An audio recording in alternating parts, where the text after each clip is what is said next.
자, 안녕하세요, 박성필입니다. 자, 오늘 이수 스페셜티 케미컬 이수화학 보도록 하겠습니다. 오늘 투자 위험 해제 판단일입니다. 자, 최초 판단일은 6월 30일 예정이다. 자, 제가 이전에 설명드렸던 내용이죠. 투자 위험 판단일에 요 해제 요건 세 가지 중에서 모두가 해당되지 않을 경우에 다음날에 해제되는 것이다. 그래서 이 조건 중에서 기준이 가장 낮은 가격까지 주가가 상승을 하더라도 투자 위험은 해제되기 때문에 이 판단일인 6월 30일은 급등할 것이다 라고 말씀을 드렸습니다. 자, 딱 나왔죠. 자, 세 가지 조건 중에서 가장 낮은 조건이 이겁니다.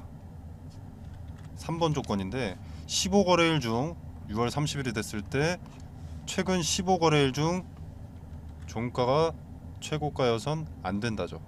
자, 그래서 43만 6,500원 이야기만 하면 투자 위험은 해제가 됩니다. 근데 30만 원이니까 당연히 급등의 가능성이 높았던 거죠. 제가 이런 투자 위험이나 경고는 늘 힌트가 된다라고 말을 하죠. 단기 관점에서 분할을 전제로 매매했을 때 어디에 추가 매수를 해야 되고 어디에 분할 매도해야 되는지 그 근거들이 투자 위험이나 경고 이런 딱지가 있을 때는 상대적으로 쉽게 힌트를 파악할 수가 있는 겁니다. 이 투자 위험 해제 판단일이라는 힌트를 신규 진입 관점에서 봤다고 하더라도 하루 만에 17%, 18%가량의 수익을 가져갈 수 있었던 거죠. 자, 그리고 다음에도 이런 또 한 번의 힌트가 있습니다. 이 투자 위험이 해제되면 투자 경고 딱지로 한 단계 내려가죠. 투자 위험 재지정과 동시에 이 투자 경고 해제 요건이 나오게 됩니다. 재지정 요건과 투자 경고 해제 요건. 자, 이것들도 당연히 힌트가 됩니다. 이때도 매일 계산을 해보고 올라도 상관없는 날이 있을 겁니다. 유통 주식 수가 적고 개인들이 물량을 제각각 꽤나 보유하고 있기 때문에 이런 이벤트가 있는 경우에는 주가에 다소 직관적으로 좀 반영이 됩니다. 별다른 속임수가 나타나지 않는다라는 거죠. 물론 예단하고 매매하면 안 되고요. 잘 계산을 해보시고 당일 주가의 변동과 가장 중요한 거래를 보고 판단을 해야겠죠. 이런 식으로 계속 저점을 높이고 있다던가 오늘의 분봉입니다. 스페셜티 케미컬에 이런 식으로 계속 저점을 높이고 있다던가 아니면 의미 있는 자리에 지지가 수렴이 된다던가 뭐 대량 거래를 동반해서 갑자기 이렇게 올려준다든지 근거가 더해졌을 때 매매하면 단기 수익이 짭짤할 겁니다. 자, 그리고 간과하시면 안 되는 게 투자 위험을 뗀다고 하더라도 승승장구하진 않습니다. 딱지 떼져도 투자 경고입니다. 그리고 투자 위험 재지정 요건까지도 있고요. 여기서 또 급등해서 기준치를 초과하면 투자 위험인데 그럴 거면 굳이 투자 위험을 현재 뗄 필요도 없었겠죠. 가격 조정은 계속해서 이뤄진다. 가격 조정이 아니라 가격 조정은 이뤄졌다고 하더라도 기간 조정은 계속 동반된다라는 겁니다. 그러니까 쉽게 말씀드려서 오늘의 상승세를 계속해서 이어간다라고 예단해서는 안 된다는 겁니다. 오늘은 판단일의 마지막 날로 해제 요건의 조건보다 주가가 상당히 많이 낮아져 있기 때문에 투심 관리 차원에서 주가를 반등시켰다라고 볼 수가 있는 겁니다. 상승세가 이어지더라도 분할 매도 관점에서 매도 관점이죠. 어쨌거나 분할 매도 관점에서 접근하는 게 맞고요. 이후에 주가가 다시 투경을 떼기 위한 조정이나 횡보의 스탠스를 취한다면 그때 저점을 파악하고 지지를 확인하고 매수 관점에서 다시 접근하는 게 옳다라고 봅니다. 저는 가치 없는 매력 없는 종목의 매수 관점에서 보라는 말을 하지 않습니다. 원래 이수 스페셜티 케미컬의 가치가 높으니까 분할 매수, 분할 매도를 전제로 매매하면 수익성이 높아지기 때문에 매수 관점도 좀 말씀을 드리는 겁니다. 자, 그리고 삼성 SDI 창립 기념식이 있었죠. 자, 창립 기념식에 이것을 얘기할 가능성이 제가 높다라고 말씀을 드렸었는데 삼성 SDI 창립 기념식에 전고체 배터리 파일럿 라인에 대해서 구축을 완료했다라고 발표를 했습니다. 자, 그리고 하반기 시제품 생산을 앞두고 있다.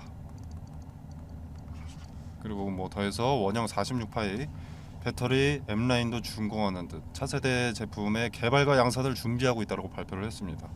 자, 46파이라는 것은 2170 배터리 말고 기존에 쓰던 4680 배터리 말하는 거죠.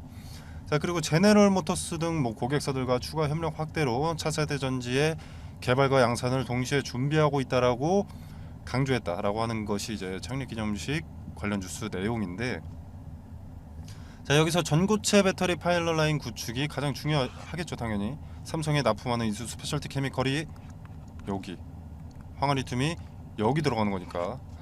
자, 그리고 본격적인 실행 단계에 접어들었다 라고 삼성 SDI 사장이 밝혔는데, 이렇게 실행 단계에 접어들었다는 것은 시제품에 대한 생산이 이제 시작된다, 이걸 말하는 거죠.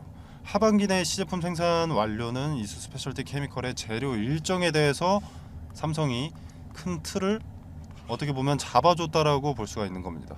자, 이전에 이수화학과 이수 스페셜티 케미컬이 분할되기 전에 그냥 이수화 화학일 때 에코프로비엠 시제품 공급이 언제냐? 3월 21일입니다. 자, 그때 이수화학 주가를 한번 보도록 하겠습니다. 키보드가 안 돌리네요. 자, 이수화학의 3월 21일 주가, 자, 이때입니다. 이때 이수화학의 주가를 보면 이미 상승세이기는 했지만 시가 기준으로 보면 16,000원대죠. 16,550원. 그리고 단기간 내에 시가 똑같이 시가 기준으로 보면은 31,250원. 단기간 내에 약 100% 가까이 올랐습니다. 에코프로비엠의 시제품을 공급하고 나서. 자, 근데 에코프로비엠이 아닌 삼성 SDI입니다. 이번에는 재료의 두께가 꽤나 두껍다고 볼 수 있겠죠. 자, 그리고 이 재료의 높은 가치를 곧대로 받으려면 그 이전에 당연히 조정이 동반되어 있어야 됩니다. 자, 어떤 종목에 있어서 재료라는 것은 늘 두 갈래길이 동반됩니다. 자, 만약에 기대감을 먼저 받는다라고 하면은 재료가 터졌을 때 오히려 재료 소멸로 가는 거죠. 기대감에 먼저 선 반영이 됐으니까. 그래서 이렇게 기대감이 먼저 반영되면 재료 소멸로 폭락할 수 있습니다. 오히려 재료가 터졌을 때.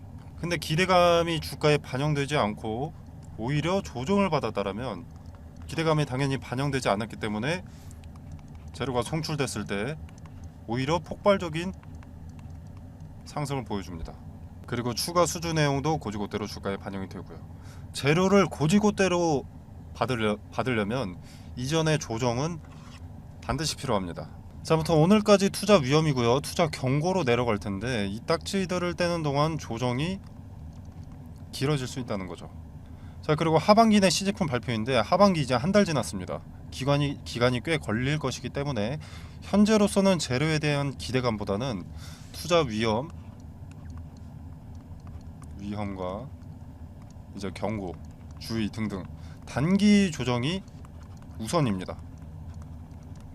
즉 현재는 방망이를 짧게 주고 단기 관점에서의 매수, 그리고 매도의 근거를 찾아서 분할을 전제로 매매하면 실현 손익을 가져가고 분할 매수로 다시 물량도 계속 확보하는 그런 전략으로 가야 된다라는 거죠. 이수 스페셜티 케미컬 말씀드리는 거고요. 이수화학은 매도 관점에서만 봐야 합니다. 자, 말 나온 김에 이수화학 어떻습니까?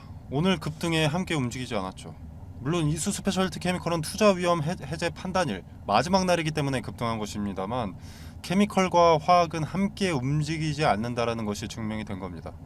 전고체 황화리튬의 재료가 이수화학에 반영되어야 한다라고 아직도 굳게 믿으시는 분들 생각보다 많던데 전혀 그렇지 않습니다. 분할되기 전 많은 물량이 모여있는 요 자리들 있죠. 이 자리 아래로 내려간다면 앞으로 위로 올라가기는 상당히 어렵습니다. 그리고 오늘 그 꼭대기 쪽에 위치하고 있죠. 이제 이게 내려가면 큰일 나는 겁니다. 그래서 큰 재료가 나와줘야 거래가 동반되고 그래야만 이런 매물대를 뚫을 수가 있는 건데, 현재 이수화학은 그런 재료가 나와주기가 어렵죠. 석유화학, 그리고 이수건설, 스마트팜, 그린바이오는 현재 시장이 주목하는 테마가 아닙니다. 케미컬에 그나마 엮여있을 때, 황화리튬, 전고체에 그나마 엮여있을 때 기술적 반등의 자리를 잡아서 매도하고 여기서 나온 기회비용을 다른 종목에 투자를 한다던가, 아니면 이수 스페셜티 케미컬의 비중을 높인다던가 하는 것이 투자 매력이 훨씬 높죠. 이수화학이 계속 인적 분할 이후로도 이렇게 급등세를 탔던 것은 케미컬의 도구였기 때문입니다. 일단 이수 스페셜티 케미컬의 신주를 받으려면 이수화학을 요날까지 보유를 하고 있었어야 됐죠. 주가를 주도하는 주체인 세력이든 뭐 개인 투자자든 이때까지 이수화학을 갖고 있었어야 됩니다. 물량을, 주식을. 그 물량은 이제 이수 스페셜티 케미컬이 상장이 됐으니 더 이상 필요하지 않습니다. 정리할 필요가 생긴 거죠. 자, 그래서 케미컬과 엮어서 같이 움직일 것처럼 연출한 뒤에 상승을 유도한 것 뿐입니다. 그리고 여기서부터 이제 슬슬이 아니라 대놓고 팔아먹고 있고요. 여기에다가 희망회로 굴리고 반등할 거다, 케미컬도 조정이니까 케미컬 상승할 때 같이 상승할 거다, 이런 의미 없는 맹목적인 믿음은 결국 손실을 가져다 줄 겁니다. 누가 봐도 화학과 케미컬은 이제 가는 길이 다르다라는 명확한 근거가 나오지 않았습니까? 그러니까 정리하는 게 맞습니다. 다만 손실을 줄인다거나 아니면 수익을 극대화하기 위해서 단기 고점의 매도 타점을 찾아야 되는 것, 그것뿐인 거죠. 현실을 직시하고 악재는 받아들이는 게 맞습니다. 혼자 아니라고 소리쳐봐야 정답은 정해져 있습니다. 자, 그리고 세력들은 여론을 이용합니다. 개인들이 그렇게 생각해주면 더 이용하기 쉽다라는 거죠. 자, 그래서 이수학은 매도 타점을 찾는 것 말고 아무것도 없습니다. 그리고 다시 한번 말씀드리지만 현재 시장이 주목하는 섹터를 찾아 들어가는 것이 맞습니다. 이수학은 현재 시장이 주목하는 섹터가 아닙니다. 이수 스페셜티 케미컬은 맞겠지만 상단의 전화번호 010-2764-3885번으로 이수라고 문자메시지 남겨주시면 분할 매수, 분할 매도가 먼저 말씀드리고 분할 매수, 분할 매도가 타점을 잡은 그 근거에 대해서 설명드릴 겁니다. 그때 힌트의 기반이 되는 것은 전반적인 차트와 투자 경고가 될 거고요. 분할 매도로 수익을 가져가면서 또 저점의 근거를 포착했다라고 하면 반등의 근거를 포착했다라고 했을 때는 그 기업의 가치가 높고 재료의 질이 높은 종목이기 때문에 케미컬은 분할 매수로 비중을 다시 더해서 물량을 간수하면서 수익을 볼 수 있는 전략으로 설명드려서 투자에 참고되실 만한 내용들을 말씀드리도록 하겠습니다. 자, 그리고 아까 이수학 이야기하면서 현재 시장이 주목하는 섹터를 찾아 들어가는 것이 맞다라고 말씀을 드렸죠.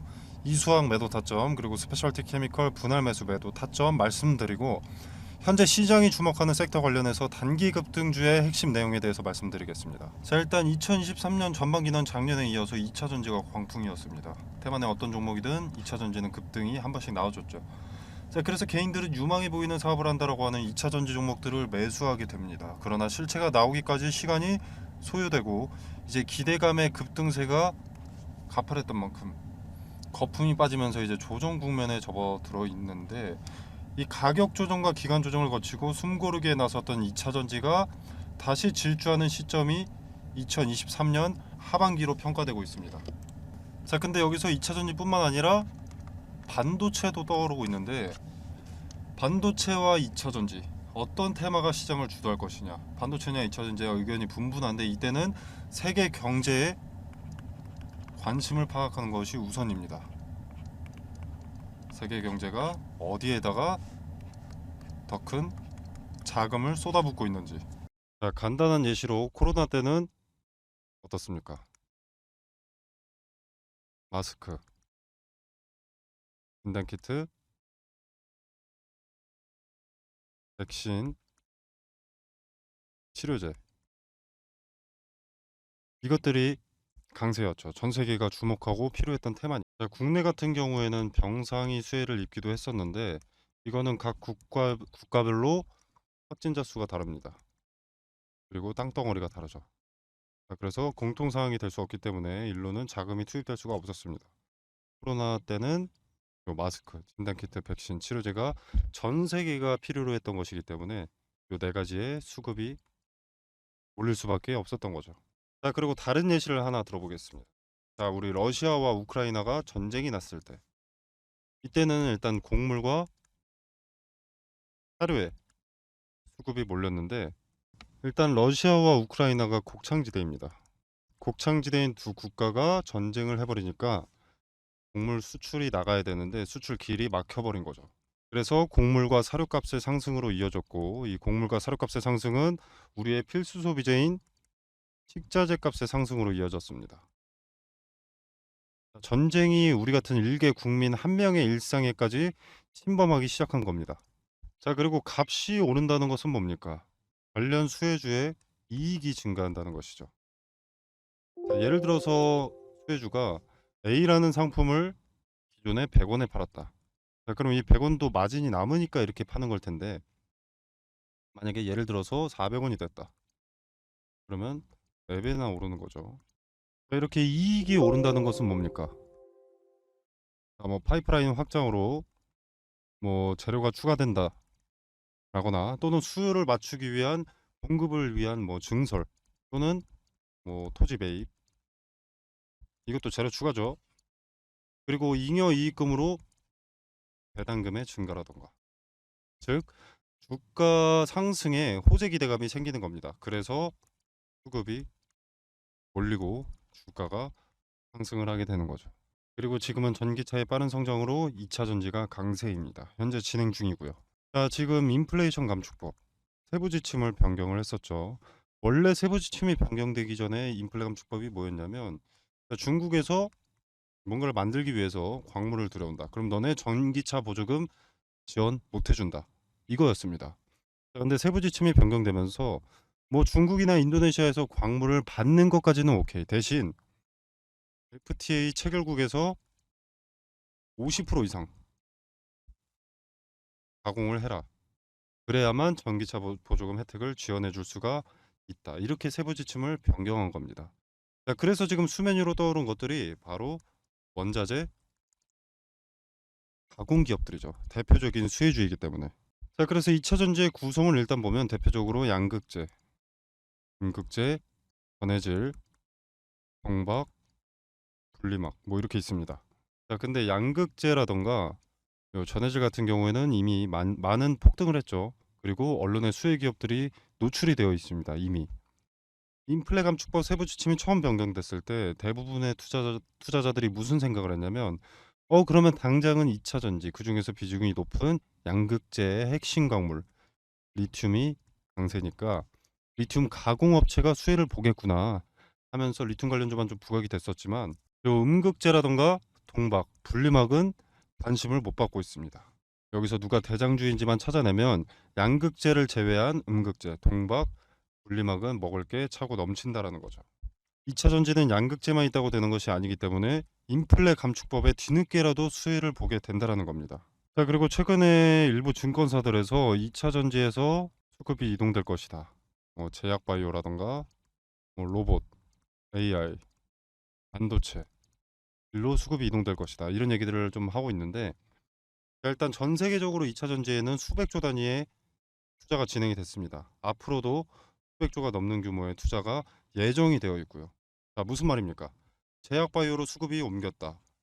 로봇, AI, 반도체로 수급이 이동됐다라고 하더라도 이미 투입된 자금이 너무 크기 때문에 단기간 내에 로봇, AI, 반도체로 수급이 다시 몰릴 수밖에 없다라는 겁니다. 자, 이때도 양극재만 그리고 전해질만 관심을 받게 될까요? 그 두 가지가 2차 전지의 전부가 아닌데. 자, 종목은 이런 식으로 찾는 겁니다. 미리 많은 물량을 확보한다면 큰 돈이 되는 거죠. 자, 그리고 지금 미국의 인플레이션 감축법 때문에 주가가 이렇게 움직이는데, 유럽의 핵심 원자재법 이것도 당연히 주식시장을 뒤흔들 핵심 내용이 됩니다. 자, 기존의 2차 전지 점유율 전 세계 1위가 중국 기업 CATL입니다. 자, 근데 미국의 인플레이션 감축법이나 유럽의 핵심 원자재법이나 둘 다 중국을 겨냥한 법안이기 때문에 여기에 대한 반사 이익을 국내 기업이 받게 된다라는 겁니다. 한국 기업에게는 다시 없을 기회가 되는 거죠. 자, 그러면 국내 기업들 물 들어올 때 노를 저어야겠죠. 당연히 사업 내용에 더 박차를 가할 수밖에 없습니다. 자, 무슨 말이냐? 자금을 더 많이 투입할 수밖에 없다라는 겁니다. 2차 전지 사업 관련해서. 이 말은 호재들이 앞당겨진다라는 거죠. 그리고 기업이 빨리 성장하게 되는 것이고, 자, 기업의 빠른 성장은 더 빠르게 기업의 가치가 올라간다는 것이고, 가치가 오르면 어떻습니까? 주가는 자연히 오르죠. 그러면 개인 투자자인 우리한테도 기회가 되는 겁니다. 그래서 지금은 머뭇거릴 때가 아닙니다. 자, 지수의 영향을 잘 받고 변동의 폭이 가장 크면서 시총이 상대적으로 무거운 대장주죠. 대장주들을 제가 1차적으로 검열을 해놨습니다. 그리고 기업의 재무상 혹시라도 나중에라도 악재가 반영될 것이 있는지를 확인을 해놨습니다. 그리고 뭐 전환사채나 신주인수권 부사채로 장난치는 기업인지 파악을 해뒀고요. 최대 주주들의 과거 이력에 대해서도 좀 조사를 해뒀습니다. 그리고 인플레 감축법의 수혜를 받기 위해서는 국내에서 가공하는 기업이면 전혀 상관이 없는데, 만약에 주거래 업체한테 가공을 받아서 온다라고 하면은 FTA 체결국인가, 이것도 중요하기 때문에 이 부분까지도 체크를 해뒀습니다. 자, 전 세계 시장에 관심을 받고 있는 대한민국의 2차 전지 기업 수혜 종목 공유드리도록 하겠습니다. 상단에 010-2764-3885번으로 종목이라고 두 글자만 문자 메시지로 보내주시면 됩니다. 그럼 제가 체크해 놓은 이 종목 리스트 2차전지 후발 수혜 종목 리스트 보내드리도록 하고요. 제가 수혜 종목 공유 드리는 게 돈 받자고 하는 것이 아닙니다. 그리고 여러분한테 수혜 종목에 대해서 매수가나 매도가를 따로 말씀드리는 것도 아니고요. 그냥 정말로 움직이는지 지켜만 보셔도 됩니다. 매수하고 안 하고는 여러분의 자유지만 종목을 선정하는 방식이라도 조금 알아가셨으면 하는 바람입니다. 그래서 그저 지켜만 보시더라도 어떤 방식으로 종목을 선정했는지, 왜 이 종목을 선정했고, 종목 선정 전에는 어떤 것을 체크했는지 다 세세하게 말씀드리니까 한번 지켜라도 보시길 바라겠습니다. 자, 오늘 준비한 영상은 여기까지고요. 여러분의 성공 투자를 기원하면서 마무리하도록 하겠습니다. 감사합니다.